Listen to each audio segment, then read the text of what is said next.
So, who is Emilio? Well, I'm a Christian. I'm a family man. I'm a band leader, a sax player, a singer, a record producer, a songwriter. And I'm blessed to wear all those different hats. But the most important is that I'm a Christian. Okay. Yes. Well, you are a Christian, so you have a mission. What is your mission? To help others know the Lord. Okay. But you are a musician too, so you use your music, I think, to spread the word, to spread the energy, to spread the wonderful things of life. Absolutely. Music has always been the medium by which I reach the people. And could you open that door, please? And I'm blessed to have a good talent to do it well. Mm-hmm. And so that's really where my ministry is. That's where my work is. That's where my mission is. And it's not as though just because I'm a Christian I'm going to stop doing what I do. God says to work, everything you do it as to the Lord. So that's what I do. Yeah. And try to make an impression on people and bring light into their lives and hope into their lives and love into their lives and little excitement and some great music, and I'm blessed to be able to do that. Yeah. And what means Tower of Power to you? Well, I don't know. There's many ways to answer that, but Tower of Power is a great live music band. Brings a highly emotional and exciting live set to the people. We have a unique brand of soul music and a great group of men that play it together, and we're together quite a bit, so we're very close, like family, and coming up on 50 years, so it's so been what is a the blessing. Secret? What is the secret of this band, almost 50 years? Well, I mean, my patented answer these days is that God did it, I just showed up. I made every possible mistake a man could make in my career, the first half of my career, and then I got sober, quit using drugs and alcohol, and started to pray, and then eventually came to the Lord. That was a long process, though, many years. But the other side of what makes it work for us is that we make the music exactly the way we want it to be. Wow. We don't try to chase the most recent trend. We don't try to be like the other bands. We realized many years ago that we have a unique sound.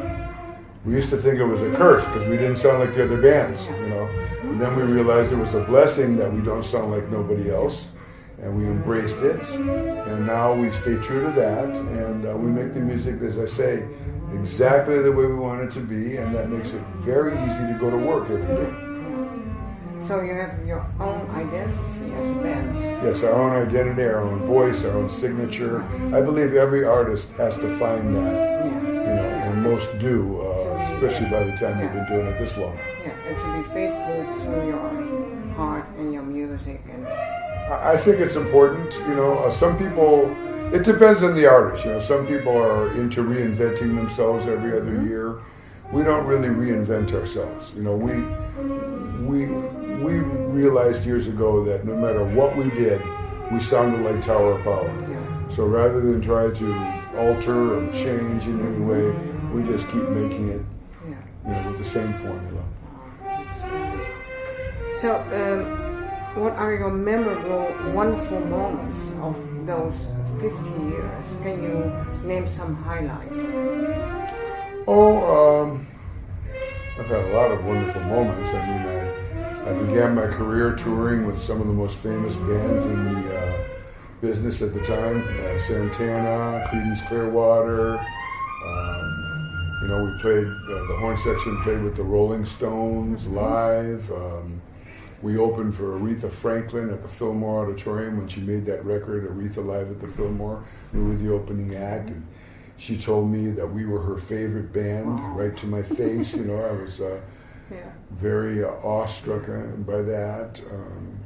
I did a lot of touring with the horn section with other bands like Little Feat and Huey Lewis and the News and Dave Sanborn and Eurythmics and Linda Ronstadt and Aaron Neville. Done a lot of recording sessions.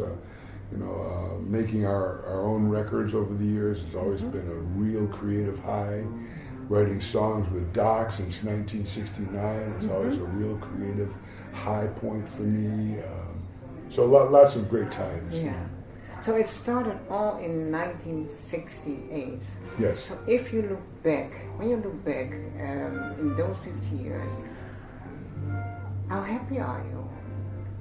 How happy am I now? Yeah. I'm very happy. And you can look back in the 50 years. Is this what you wanted? Oh no. No?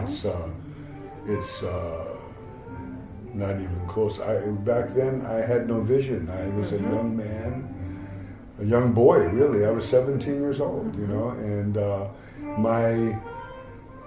my dream was to get to Sacramento and play a nightclub, So I far surpassed my wildest dreams. It's to say, did I ever imagine it would be like this? Never. No. But do you regret? No, I do not. I mean, don't get me wrong.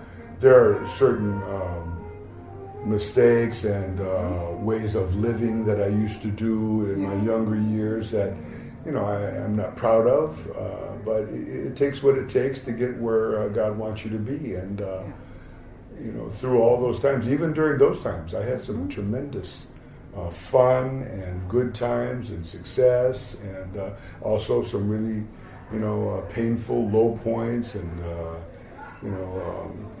hardships. But regrets? No. I mean, life always has that. If they say, well, would you change it?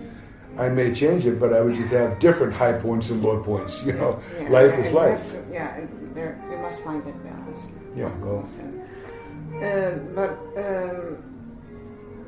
you are a family man. I am, yes. And it's very important for you to have that family when you go back after all those gigs over the world. You come back and you are happy that you have a house, a home to stay. Yeah. Yes. So I have another question. Do you have? Well, you said somewhere. I still have goals. Still, what are your goals now?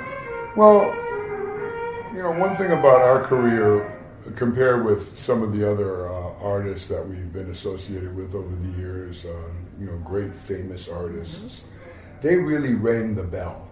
We were sort of bubbling under. We never really had a top 10 hit.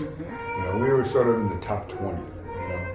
And so that's a goal. I would like, to take it all the way up, before I leave. Whether or not I'll do that, I don't know. I don't know that our music is that type of music that would ever do that. It may not be. And if it never happens, I'm still way overpaid. But that's a goal. I would like to have the band play in a film, a major film. I think that would be wonderful. I would like to write a score for a major movie. I think that would be wonderful. I'd like to have an Oscar. I'd like to be in the Rock and Roll Hall of Fame. I'd like to have a Grammy. These are goals. Whether I achieve them or not, I don't know. As I say, if I don't achieve any of them at all, I'm still vastly overpaid. Okay, I want to thank you for your precious time. You're welcome.